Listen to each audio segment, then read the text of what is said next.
All right, so today we're diving into something juicy. Oh, yeah. OnlyFans. You know the platform, you've seen the headlines, maybe even cracked a joke or two, but have you ever wondered, like, why? Why would someone start an OnlyFans? And I'm not just talking about, like, the how-to, the mechanics of setting up a page, but, like, the deeper motivations, you know? It's so fascinating, right? Like, we make all these assumptions about people's choices, especially when it comes to something like OnlyFans. Totally. But there's this research paper we're going to be diving into, and honestly, it's so interesting. It shows that the reality is so much more complex and human than we tend to think. Yeah, for sure. So we're going way beyond the clickbait and the gossip today to really understand what's motivating people who are brand new to sex work to join a platform like OnlyFans. So this isn't about like seasoned professionals. It's about everyday people making this choice, Yeah. often for the very first time. Yeah, exactly. And the research that we're looking at today was conducted by Hamilton, SundAI, McDonald, and Red Miles.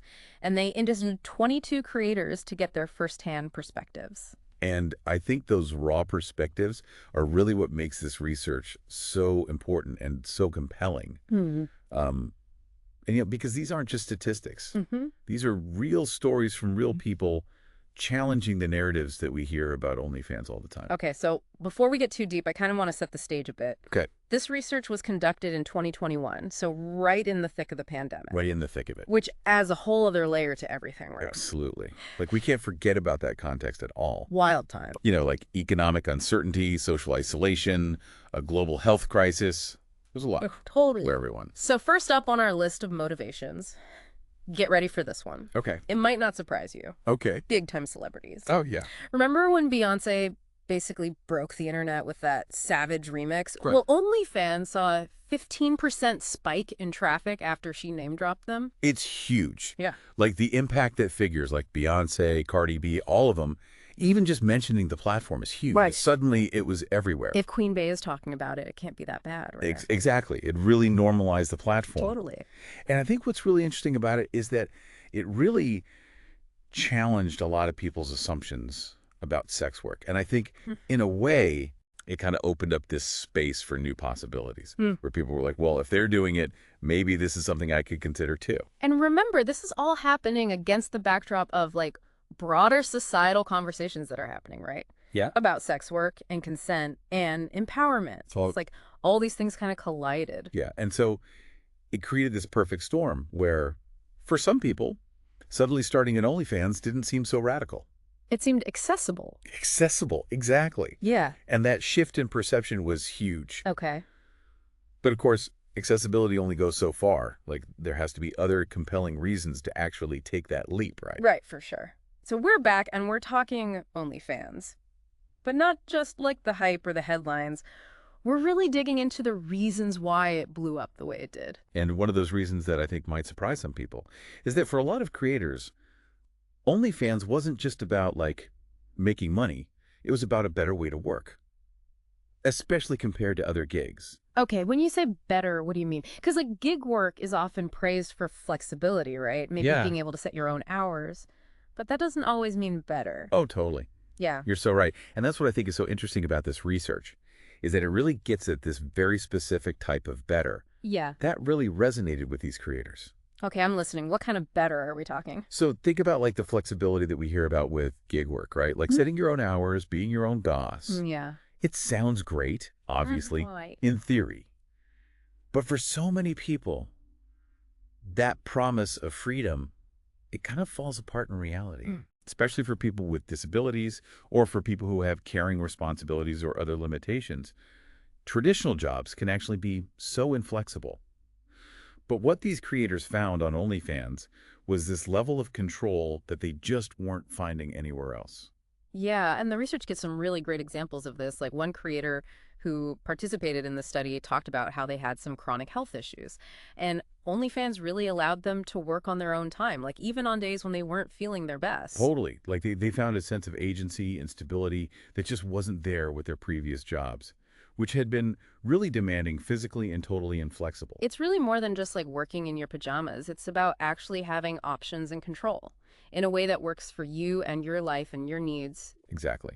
And it goes beyond just like scheduling and stuff too. Yeah. Like another creator talked about their experience working in the food service industry, where they dealt with so much harassment from customers. Ugh. And on OnlyFans, they finally felt like they were in control of those interactions, Like they could set really clear boundaries Yeah. and just be treated with respect in a way that they weren't in their other jobs. That's huge. It is huge, Yeah. especially in those kinds of jobs where that kind of behavior is kind of just brushed aside as like part of the job. Yeah, it's like, if you can't take the heat, get out of the kitchen, but like literally explain like, that. Totally, totally. And honestly, that sense of safety that we're talking about, Yeah. that was like even more important during the pandemic. Oh, yeah, So absolutely. one creator who had worked as a rideshare driver before talked about how they felt so much safer creating content online than driving strangers around in their car. Yeah, that makes a lot of sense, especially during a global pandemic. Right. Like suddenly everyone's thinking about germs and personal space. Mm-hmm. And the digital world probably felt a lot safer. For sure. And it's not even just about avoiding COVID, right? Yeah. Like there are so many other risks that come with in-person work, especially for women, for people of color, for anyone who's perceived as vulnerable. Right. So yeah, it was definitely a factor. Yeah, and it's a good reminder that not everyone experiences like the gig economy in the same way. Right. Like your identity, your background, your privilege, like Ah. all of that plays a role. 100%. And it's interesting because it wasn't all just about like practicality and safety either. Yeah. Believe it or not, a lot of these creators were drawn to OnlyFans for reasons that went beyond the money Mm-hmm. or even the flexibility. Okay, so you're saying for some people, OnlyFans, it wasn't just a job, it was about something more. Exactly. It's tied to this idea of labor. So Yeah. turning something you actually enjoy doing into work. I love that. Labor. Right. And actually, a few of the creators in this study were cosplayers Yeah. who basically saw OnlyFans as a way to monetize something that they were already passionate about Oh, wow. and connect with their fan base, That's so cool. Like they already had this built-in audience who was interested in their work. So it felt like a really natural extension of what they were already doing, Right. but with this added bonus of like potential financial gain. That makes a lot of sense. And the community aspect too, right? Like the research also talks about how important the sense of community was for a lot of creators on OnlyFans. Absolutely. Like one creator even used the phrase unexpected joy Yeah. to describe finding this whole community of like-minded people, a space where they could be open about their sexuality, challenge taboos, and just feel like they belonged. There's something so powerful about finding your people, Totally. especially around something that can be so stigmatized, like sex and sexuality. For sure. And it speaks to this bigger cultural shift that's happening, Yeah. like this desire for these more open and honest conversations about these topics. Yeah. And in a way, OnlyFans is providing a space for those conversations to happen. Yeah, that's really interesting. It's like a platform for so much more than we realize. But I do think it's important to acknowledge that, like any gig platform, OnlyFans has its downsides. Oh, absolutely. It's easy to get caught up in the success stories, for Yeah. sure. But this research really doesn't shy away from the challenges. Yeah. And that's something that's so important. Okay, so let's take a quick break, and then we'll come back to unpack some of those challenges when we continue our deep dive into the world of OnlyFans. So we're back. And like we were saying before the break, it's not always sunshine and roses on OnlyFans, right?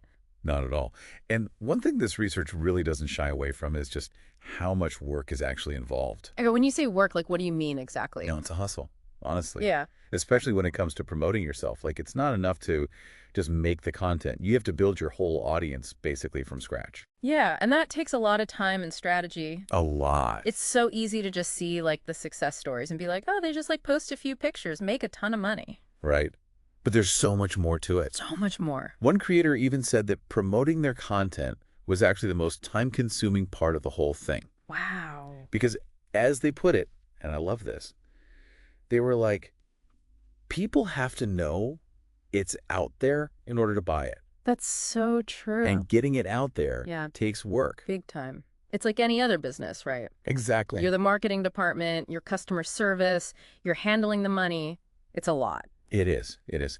And then on top of all of that, there's the whole financial instability thing, which honestly comes with the territory with gig work. It's unpredictable. Very Yeah. unpredictable, Like- unlike a regular paycheck. Totally, yeah. You could have one amazing month and then And then crickets. crickets for like 3 months. Exactly. Yeah. And, it's important to remember that not every creator is starting from the same place either. Oh, for sure. Like the research talks about how things like race, body type, existing privilege Like, all of that factors It in. plays a huge role Huge role. in terms of success. Yeah, and one creator in the study actually said something like, intersectionality is a bitch, which I think really sums it up, like how these different layers of identity and experience, Yeah. they all intersect. They collide. Exactly. Yeah, it's not like those things just disappear because you're on a new platform. Right, exactly.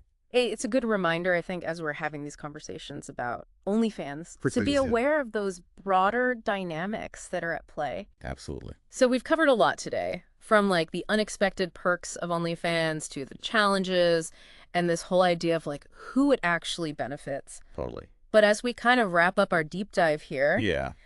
I'm left with this one question, something I'm going to be thinking about all week, probably. Oh, yeah, what's that? We've been talking about the creators all this time, the people making the content, right? Right. But I think it's so interesting to also think about the demand side. Like, what does the popularity of OnlyFans say about us, the consumers? That's such a good question. What are our needs? What are our desires? Yeah. That's fueling this whole thing. 100%. So, yeah. So much to think about. As always, Always. thanks for joining us for another deep dive. This was a good one. Until next time.